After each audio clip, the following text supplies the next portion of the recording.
Je suis né en Pologne il y a 57 ans et on m'appelait Piotr. C'est mon nom de prénom, de naissance, de famille. Mais comment je m'appelle, c'est difficile à dire parce que maintenant je m'appelle officiellement Chita Pagno. J'ai un nouveau nom. Je suis un moine bouddhiste. Je vis en Thaïlande. Mais finalement, le nom qu'on donne aux choses ou aux personnes, c'est la convention. En français, on appelle une colonne avec une mèche dedans, une bougie. En anglais, on l'appelle autrement. En chinois, je ne sais pas comment. C'est la convention. Alors, ce n'est pas très important le nom. C'est aux autres pour signaler, pour savoir comment on s'appelle, quand on se présente. Je m'appelle Christine ou quoi. Alors, je m'appelle Piotr, si vous voulez, ou je m'appelle Chita Pagno. Piotr, ça veut dire en polonais Pierre, ou Pedro en espagnol, ou tout ce que vous voulez. C'est une forme locale. Chita Pagno, c'est un nom que j'ai reçu il y a 4 ou presque 5 ans maintenant, quand je suis devenu moine dans l'ordination, la cérémonie de moine. Ce nom est choisi par les moines qui sont anciens. Il y a certaines règles de choix de ce nom, selon la date de naissance, selon la phase de lune pendant la naissance et d'autres aspects que je connais mal. Et en Pali, c'est une langue qui était utilisée par Bouddha lui-même il y a 2549 ans. C'est un nom double, on peut dire. Et c'est Chita et Pagno. C'est que Chita, ça veut dire en gros le cœur. Et Pagno, ça veut dire la sagesse. Et la forme Chita Pagno, on pourrait la traduire comme sagesse du cœur, ou bien cœur de sagesse, ou quelque chose comme ça. Voilà. Alors, je suis né en Pologne il y a 57 ans. J'ai vécu en Pologne pendant mes premiers 25 ans environ. Je fais des études en chimie. Je fais un doctorat en physique.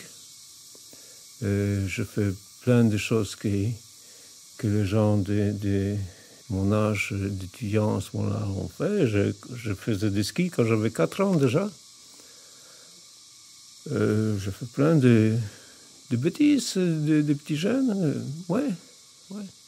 Normal, plus ou moins. Oui, quand j'avais 25 ans, je rencontrais une gentille et jolie fille qui était belge. On a eu une relation émotionnelle forte et qui a débouché un mariage et j'ai émigré en Belgique.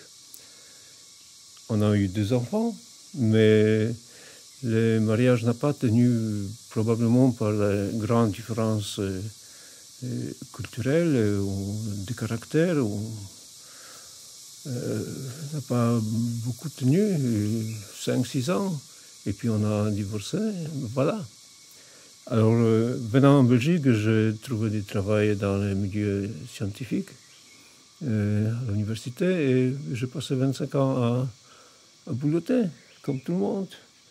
Oui. Je faisais, à part de mon travail que j'ai essayé de faire bien, je faisais plein d'autres choses. J'étais toujours intéressé par d'autres choses que la profession. Je faisais, c'est quand j'étais encore en Pologne, je faisais beaucoup du piano, 11 ans d'école de piano. Je voyageais un peu comme ça, dans la limite des possibilités en polonais avant la chute du mur de Berlin. Mais je connais bien quelques montagnes. Mais cette activité extra-professionnelle qui était très diversifié. Il y a des moments où je me suis intéressé aux psychologie, par exemple. J'ai travaillé avec les psychanalystes lacaniennes, mais j'étais toujours quelque part intéressé par la cause profonde. Et peut-être c'est aussi ma formation scientifique qui m'a poussé à ça, parce que j'étais capable de mesurer ou d'interpréter l'expérience en chimie, en biologie, mais la cause, pourquoi c'est comme ça et pas autrement. Et ça, la science n'a pas de réponse. Et la science, c'est une façon de voir le monde par expérience. Si je mets du courant électrique en contact avec une ampoule, eh bien, je reçois la lumière. Bon, d'accord. On peut le mesurer, on peut l'améliorer, on peut faire le développement technique d'électronique et tout ce qu'on veut. Mais pourquoi c'est comme ça et c'est pas différent?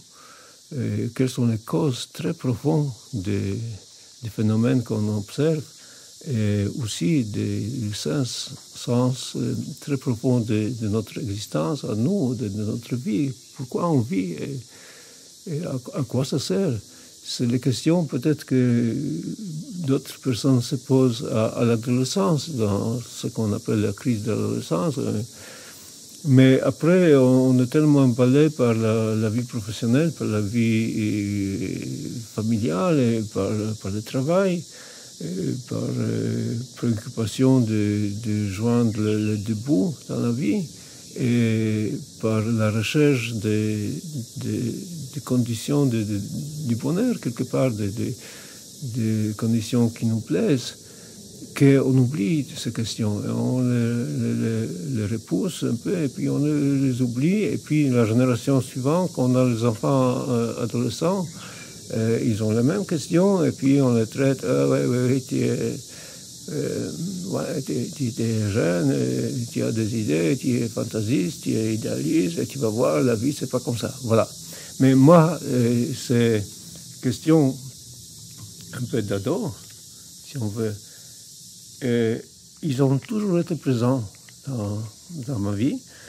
Évidemment, j'étais fort occupé par le travail, la famille et d'autres choses, mais ils étaient toujours quelque part, au fond, j'ai voulu comprendre. Les questions, pourquoi je suis comme je suis? Pourquoi je suis né? Pourquoi, à quoi ça sert que je vis? Qu'est-ce qu'il va rester de moi quand je vais disparaître? Pourquoi on doit mourir? Ça ne sert à rien de faire les choses qui n'ont pas de sens. Parce que à cet âge, j'essayais, je rencontrais le pape, par exemple, dans ma jeunesse d'étudiant. Le pape, il n'était pas le pape, le futur pape polonais. J'avais des questions existentielles, comme ça un peu, mais un peu d'ado. J'étais fort déçu par la religion. J'étais fort déçu par la vision communiste ou socialiste du bonheur de société du futur. Et on arrive à un moment qu'on ne croit à rien, que ça n'a pas de sens, que la vie n'a pas de sens, il n'y a pas d'avenir. Puis on devient une espèce d'athée, on ne croit à rien, puis matérialiste, dans le sens, ouais, c'est la matière, et puis avant et après, il n'y a rien. Mais je n'étais jamais satisfait avec ce type d'attitude qu'on voit autour, ni religieux, ni liste quelque part de reniement du sens spirituel, si on veut, ou bien sens profond, à quoi ça sert que je vis. Voilà. Alors, c'était toujours un peu enveilleuse, mais c'était jamais oublié. Pendant 50 ans, je n'ai jamais oublié ces questions.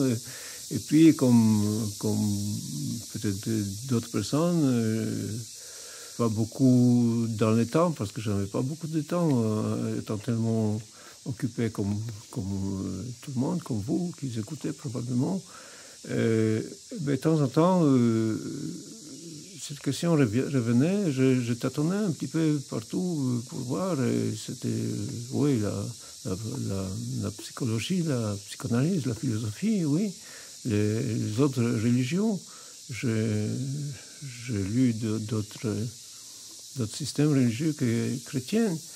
Le contact avec les personnes, peut-être étudiants étrangers à l'université, par exemple, qui avaient d'autres points de vue, d'autres idées, d'autres façons de penser. Tout ça, je tâtonnais un petit peu. J'ai lu pas mal de livres. J'ai lu des livres de Dalai Lama, le livre de la mort, par exemple. J'étais intéressé par le chamanisme péruvien, par exemple, aussi, oui. Mais ça m'a jamais donné la satisfaction de trouver, pas la réponse, mais un début de réponse, quelque chose qui pouvait mener à la réponse à ces questions profondes que j'avais au début, quelque part ennuyeuses, mais présent, important, oui, c'est important.